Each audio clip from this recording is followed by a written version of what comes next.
നമസ്കാരം. ഒരു മാസം മുൻപാണ് ഷാർജയിൽ 3 വയസ്സ് തികയാത്ത പാകിസ്ഥാനി ബാലൻ കെട്ടിടത്തിന്റെ 3-ാം നിലയിലെ സ്റ്റെയർകേസിലെ ജനാലിലൂടെ താഴേക്ക് വീണു മരിച്ചത്. ഈ സംഭവത്തിൽ അയൽവാസികളായ മലയാളി കുടുംബത്തിലെയും തമിഴ് കുടുംബത്തിലെയും 2 പെൺകുട്ടികൾക്കെതിരെ പോലീസ് അന്വേഷണം ആരംഭിച്ചിരിക്കുന്നതാണ് ഇപ്പോൾ ലഭ്യമാകുന്ന വിവരം. സ്വാഭാവികമായ അപകടമരണമല്ല എന്നുള്ളതാണ് പോലീസിന്റെ പ്രാഥമിക നിഗമനം. സജാദ് ഹുസൈൻ എന്ന പ്രവാസിയുടെ മകൻ മുഹമ്മദ് അർജമാനാണ് മരിച്ചിരുന്നത്. പെൺകുട്ടികളുടെ മാതാപിതാക്കളും പോലീസ് കസ്റ്റഡിയിലാണ് നിലവിൽ. കണ്ണൂർ സ്വദേശികളാണ് മലയാളി കുടുംബം. ഒരു മാസം മുൻപാണ് ഷാർജയിലെ ഒരു കെട്ടിടത്തിൽ നാടിനെ നടുക്കിയ ദാരുണ സംഭവം അരങ്ങേറിയത്. സജാദ് ഹുസൈൻ എന്ന പ്രവാസിയുടെ മകൻ മുഹമ്മദ് അർജമാൻ ഏകദേശം 10 വയസ്സ് പ്രായം തോന്നിക്കുന്ന പെൺകുട്ടികൾ ചേർന്ന് ഈ കുരുന്നിനെ താഴേക്ക് എറിഞ്ഞതാണെന്നാണ് നിലവിൽ മനസ്സിലാക്കുന്നത്. സംഭവവുമായി ബന്ധപ്പെട്ട് സുപ്രധാന CCTV ദൃശ്യങ്ങൾ പോലീസിന് ലഭിച്ചിട്ടുണ്ട്.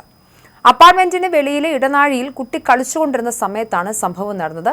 കുട്ടിയുടെ അമ്മ 1 മിനിറ്റിൽ താഴെ സമയം മാത്രം വീടിനുള്ളിലേക്ക് കയറിയപ്പോഴായിരുന്നു ദാരുണമായ സംഭവം.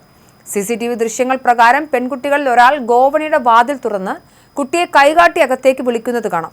കുട്ടി അങ്ങോട്ട് നീങ്ങിയ ഉടൻ തന്നെ ഇവർ വാതിലടയ്ക്കുകയും ചെയ്തു. നിമിഷങ്ങൾക്കകം 3-ാം നിലയിൽ നിന്നും ഏകദേശം 14 മീറ്ററോളം താഴേക്ക് കുട്ടി വീഴുകയായിരുന്നു.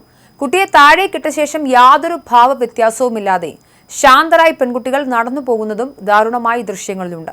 കെട്ടിടത്തിൽ നിന്നും ഉയർന്ന നിലവിളി കേട്ടാണ് കാവൽക്കാരൻ ആദ്യം ഓടിയെത്തിയത്. ലിഫ്റ്റിന് സമീപം എന്തോ വഴക്കാണെന്നാണ് ആദ്യം കരുതിയതെന്നും എന്നാൽ താഴത്തെ നിലയിൽ എത്തിയപ്പോഴാണ് രക്തത്തിൽ കുളിച്ചു കിടക്കുന്ന മകനെ കെട്ടിപ്പിടിച്ച് അമ്മ കരയുന്നത് കണ്ടതെന്നും അദ്ദേഹം പറഞ്ഞു. ഉടൻ തന്നെ പോലീസിലും അടിയന്തര വിഭാഗങ്ങളിലും വിവരം അറിയിക്കുകയായിരുന്നു. ഷാർജ പോലീസ് കേസ് ശിശു സംരക്ഷണ അതോറിറ്റിക്ക് കൈമാറിയിട്ടുണ്ട്. കുട്ടിയുടെ മരണത്തിന് പിന്നിലെ യഥാർത്ഥ കാരണവും ലക്ഷ്യവും കണ്ടെത്താൻ വിശദമായ ചോദ്യം ചെയ്യലും അന്വേഷണവും പുരോഗമിക്കുകയാണ്. വിവാഹം കഴിഞ്ഞ 5 വർഷത്തെ കാത്തിരിപ്പിനൊടുവിലാണ് ഇവർക്ക് ഈ കുഞ്ഞിനെ ലഭിച്ചത്. ഇങ്ങനെ ജനിച്ച മകന്റെ വിയോഗത്തിൽ തകർന്നിരിക്കുകയാണ് ഈ കുടുംബം. 2 മാസം മാത്രം പ്രായമുള്ളൊരു പെൺകുട്ടി ഇവർക്കുണ്ട്. കൺമുന്നിൽ നടന്നത് വിശ്വസിക്കാനാകുന്നില്ലെന്ന് പിതാവ് സജ്ജാദ് ഹുസൈൻ കണ്ണീരോടെ പറയുന്നു. നിലവിൽ കുടുംബത്തോടൊപ്പം പാകിസ്ഥാനിലേക്ക് മടങ്ങിയ അദ്ദേഹം മാതാപിതാക്കൾ തങ്ങളുടെ കുട്ടികളുടെ കാര്യത്തിൽ അതീവ ജാഗ്രത പുലർത്തണമെന്നും ഒരു നിമിഷത്തെ ശ്രദ്ധക്കുറവ് പോലും ജീവിതം തകിടം മറിക്കുമെന്നും ഓർമ്മിപ്പിച്ചു. വർഷങ്ങളായി പെൺകുട്ടികളുടെ കുടുംബവും പാകിസ്ഥാനി കുടുംബവും അടുത്തടുത്താണ് കഴിഞ്ഞിരുന്നത്. തുടക്കത്തിൽ ഇതൊരു അപകട മരണമാണെന്നാണ് കരുതിയിരുന്നതെങ്കിലും പോലീസ് കെട്ടിടത്തിലെ CCTV ദൃശ്യങ്ങൾ പരിശോധിച്ചപ്പോഴാണ് മരണത്തിൽ അസ്വാഭാവികത കണ്ടത്.